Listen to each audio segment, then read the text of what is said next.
mbokk yeeg xarit yi ñuy seetaan ci seen biir site gfm.sn dal leen jàmm ci seen émission point par point alors tey nag ñu am mbégte bu mag a mag ak contentement di dalal Malick Noël Seck je pense que il est plus à présenter au Sénégal moo fi nekkoon secrétaire général convergence socialiste nekk actuellement secrétaire général président moom sa réew Front National pour le Salut Public, n'est-ce pas, c'est ça? Oui. Alors Malick Noël Seck na nga def?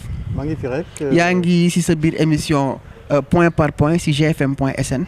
waaw maa ngi leen di nuyu sa internetu GFM di leen remercier ci seen invitation. Alors Malick Noël Seck ñuy tàmbali émission point par point ak yow tey ci traque des biens mal acquis. yaakaar naa gis nga lu ci jot a xew dañoo jékki-jékki rek en pleine audience ñu ni président Macky Sall dàkk na procureur Aliou Ndao naka nga ko jàngatee.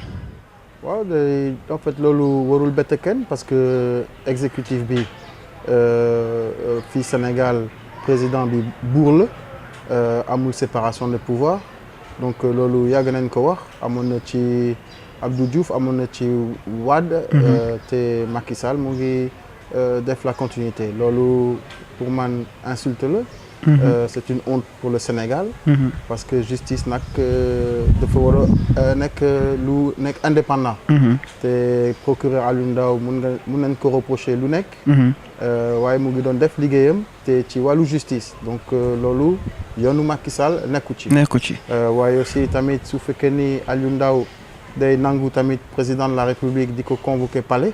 c'est que Aliou Ndao day nangu tamit exécutif dugg ci justice. donc loolu tamit moom waru ko bett. alors Malick Noël Seck ndax procès bu Karim Wade ndax traque des biens mal acquis yow gëm nga ko ndax gëm nga ni dina am ay résultats. non gëwuma loolu dina am ay résultats parce que gis nañ fii suñu président. di wax ni que moom Ablaye Wade may na ko 8 milliards loolu ci xaalisu Sénégal gis nañ fi Awa Koudou Ndiaye bu nga xamante ni dafa def ay tooxi doona ci ministère bu mu téyoon. Macky Sall di ko jël te kenn xamul lu tax mu jël ko. alors que moom dafa jël xaalisu réew mi. donc dama jàpp que ñooñu ñëpp dafa am lu ñu am te. leewul te loolu moo tax mënuñu jàpp ñëpp parce que suñu jàppee ñëpp ñoom dañuy jël ay risques tamit parce que duñu mën a justifier seen alal donc pour man loolu ay cinéma la musuma gëm ni que enrichissement illicite dina jur lu dëgër c'est de la politique politicienne donc amoon na fi ay kuréel ci justice bu nga xamante ni war nañ mun a juger ñu tuumal sàcc xaalis si traque des biens mal acquis. donc pour man manipulation la pour le public sénégalais pour wane ni que ñu ngi def dara fekk ñooñu ñoo fi dàq luubal. alors Malick Noël Seck suñu beneen point bu ñuy aborder ak yow muy francophonie. yow nga nekk sénégalais on a dit certains disent que tu as fait tes études en France et que jaar nga France et tu parles de contre-sommet, pourquoi?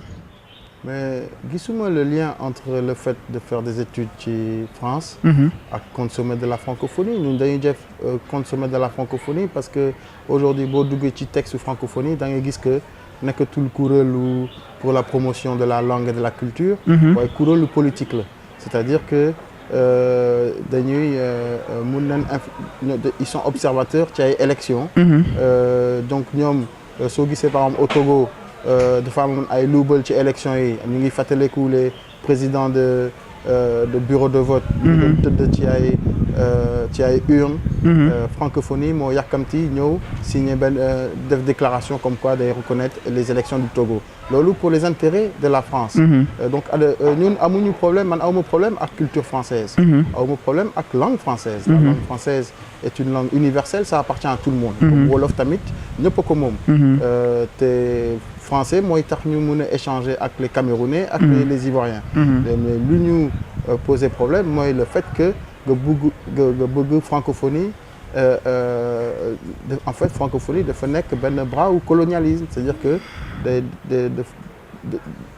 daf fi nekk pour note en fait suñu ay réew. mun a akimoo suñu ay lu ñu am suñu alal pour mun tamit orienter suñu xelu doom. parce que dafa am ay convention bu nga xamante ni ñoom tubaab bi ñooy parce que dafa am lu ñu tuddi COFENEM. te ñooñu c'est la conférence des ministères de l'éducation te ñooñu dañ def orientation ci suñu ay programme scolaire. te ci France la jógee. waaye ministère de l'éducation nationale sénégalaise. musa wax à l'éducation nationale française que il faut ngeen revoir nu ngeen di jàngalee seen doom yi revoir comment vous avez fait les massacres de Sétif. ak les massacres de Madagascar boo xam ni tubaab bi dañu reyoon 97 000 malgaches. te kenn du ko jàng France. waaye tubaab bi ñoom mun nañ ñëw fii ne pour que ñun ñu wax ñu naka la ñu war a jàngalee élèves Sénégal. ndax jàpp nga ni tey jii sommet francophonie ñu ni plusieurs chefs d'État dañuy dajaloo Sénégal ndax jàpp nga ni priorité la. Non, du priorité. Et puis, plusieurs chefs d'État, il faut pas oublier de dire qu'il y a beaucoup de dictateurs.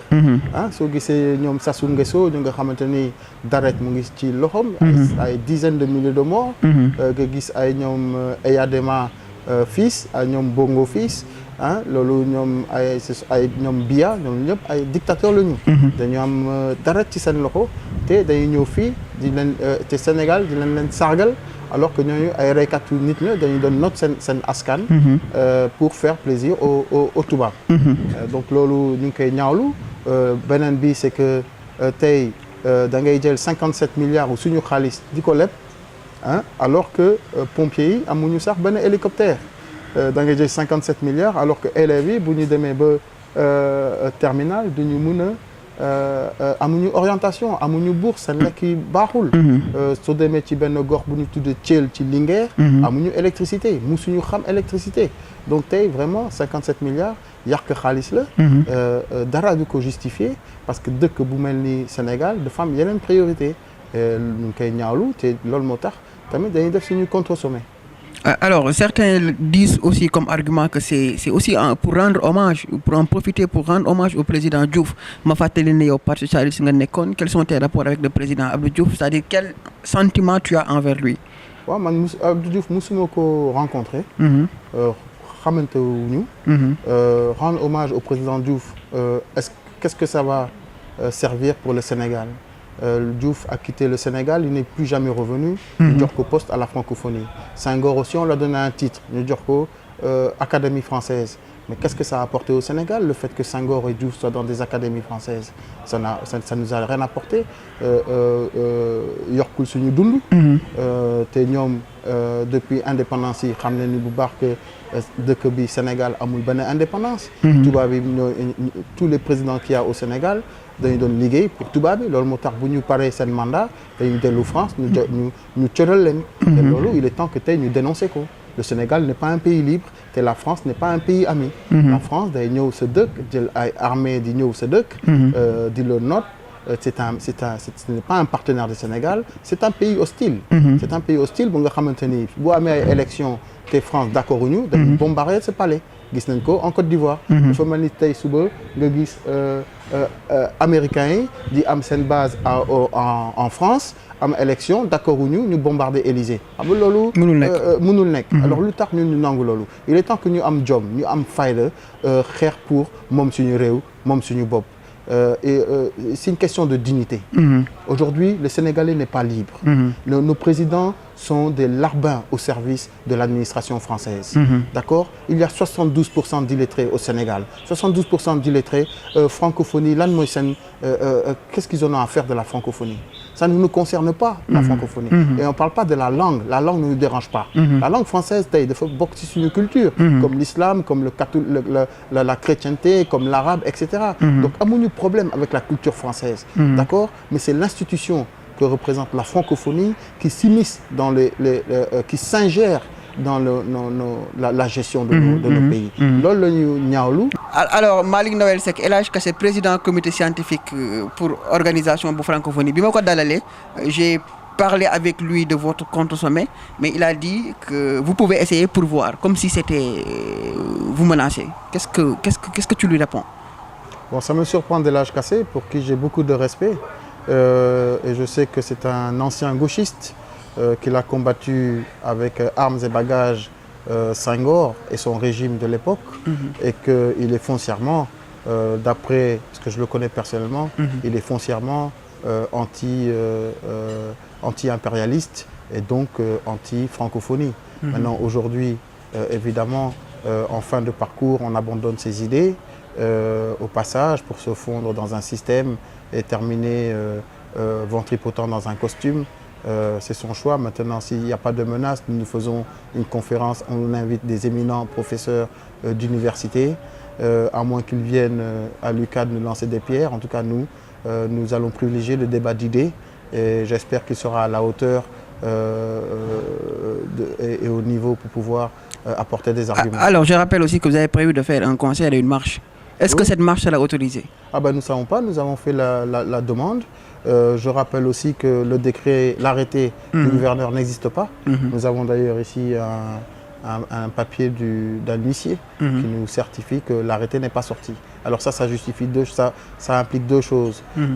Soit ils attendent, parce que nous on veut faire un recours au niveau du Conseil d'État pour dénoncer justement cet arrêté, mais le Conseil d'État, vu que l'arrêté n'existe pas, on ne peut pas le dénoncer. Donc ils ont peut-être fait l'arrêté, ils l'ont gardé dans le tiroir pour le sortir à la veille de l'interdiction, et ça serait malhonnête de la part de l'État parce que ça nous empêcherait de faire un recours.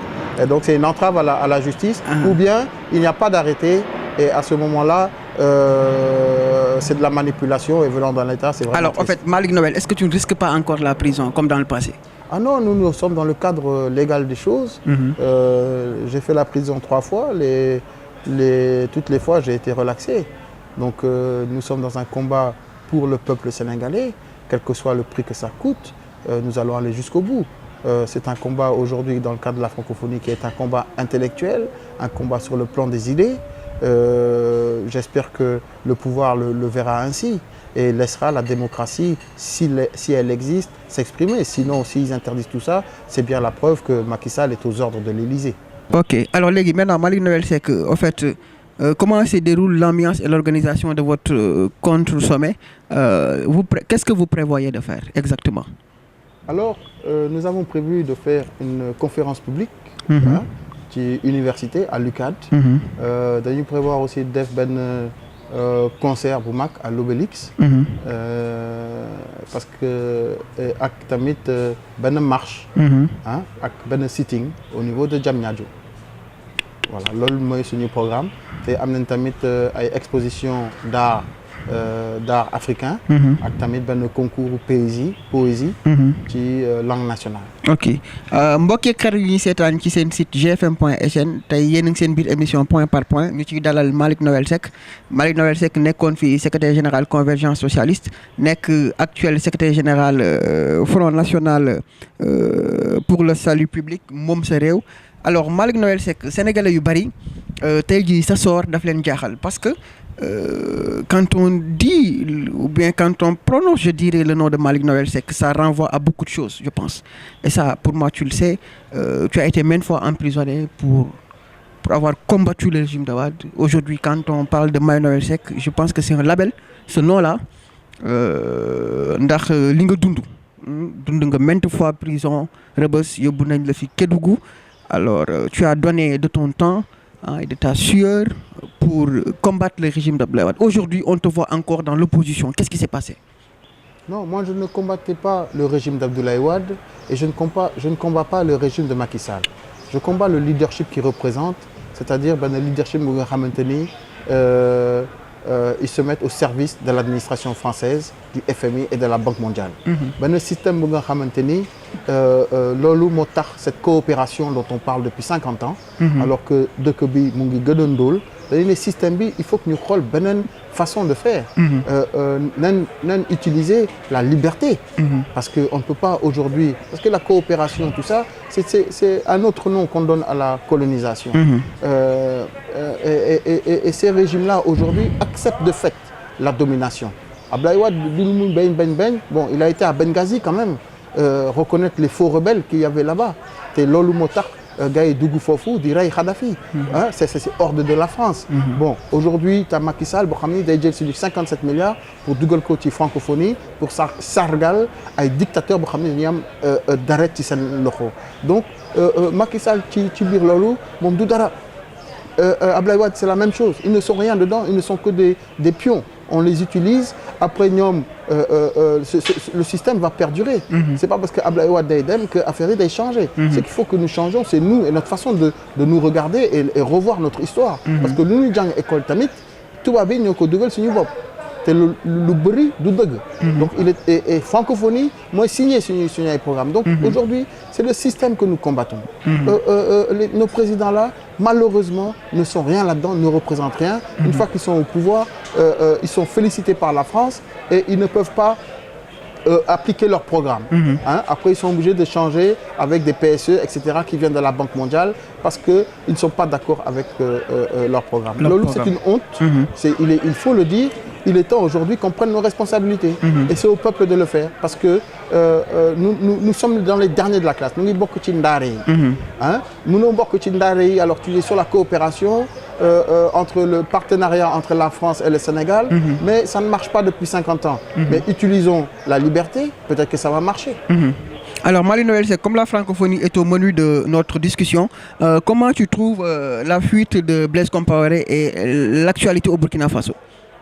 Écoutez, comme je viens de vous le dire, moi je fais confiance au peuple burkinabé, je félicite le ballet citoyen pour ce qu'ils ont réussi à faire. Maintenant, il ne faut pas confondre, pour moi ce n'est pas une révolution, c'est une révolte. Et il faut qu'ils soient vigilants ba nga xamante ni duñ fi indi beneen Compaoré. Comme fii Sénégal, de Diouf, de Senghor jusqu'à Macky Sall, c'est tous la même famille, c'est tous la même chose. Donc il faut que waa Burkina bay xel bu baax ci tubaab bi ñu ngi xool kan la ñuy tegaat à la place de Compaoré. Donc loolu laa ci mën a wax ci loolu. Alors Marie-Noëlle Seck alors egsi nañ ci suñu jeexitalu émission sama dernière question dama la koy poser ci relativement au Parti socialiste je pense que yaa fa nekkoon di dénoncer li waral Ousmane Tanor Dieng nekk secrétaire général depuis tout ce temps-là te seetlu nañ ne ba tey au fait la donne n'a pas changé Ousmane Tanor Dieng reste secrétaire général du Parti socialiste je pense même qu'il est ministre d'État auprès du président de la République Macky Sall aujourd'hui après avoir quitté ce parti-là pendant 2 ans et que les choses ne changent pas qu'est-ce que tu ressens par rapport à cela? Écoutez, nous sommes très à l'aise aujourd'hui d'avoir créé notre parti politique qui est un parti démocratique. Nous ne sommes pas l'AFP où il y a un secrétaire général qui a dit que c'était lui Dieu le Père dans son parti. Nous ne sommes pas le Parti socialiste où grâce à des combines ils ont réussi à réélire le pire secrétaire général que le PS a connu de toute son histoire. C'est une honte pour le parti, mais bon, ñoom ils l'assumeront. Nous avons prévenu de tout ça. Aujourd'hui, parti bu mel ni Parti socialiste dafa warul ànd ak des libéraux, parce que l'histoire de ces libéraux-là, c'était leur ennemi héréditaire. Donc c'est une forme de soumission à une idéologie qui vous a combattu toute votre vie. Donc ça, c'est à eux de l'assumer. Moi, je n'y suis plus. On l'avait prévenu. Aujourd'hui, le Parti socialiste ne peut pas s'opposer et en même temps ne dirige pas. Donc, qu'est-ce qu'il devient? On n'en sait rien. En tout cas, je lui souhaite des beaux jours. J'y ai encore beaucoup d'amis dont je sais qu'ils ont des bonnes intentions pour le Sénégal. Le seul problème, c'est que la tête est suffisamment malade pour qu'on la coupe et ils n'ont pas réussi à la couper. Malick, juste brièvement, vos relations avec Barthélémy Diaz? Relations cordiales quand nous nous croisons. Nous ne sommes pas des ennemis. Nous sommes des amis d'enfance. Nous avons un parcours politique ensemble. Tout le monde sait ce qui s'est passé. Bon, chacun poursuit son chemin, mais il n'y a aucune animosité, ni de mon côté, ni du sien, je crois. Alors mbokk yi seen émission point par point jeex na ñu doon dalal Marie-Noëlle Seck ancien secrétaire général Convergence socialiste Marie-Noëlle Seck actuel secrétaire général Front national pour le salut du peuple Moom Sa Réew. Alors quant à moi je vous donne rendez-vous pour un autre numéro. Je vous remercie. Merci bien.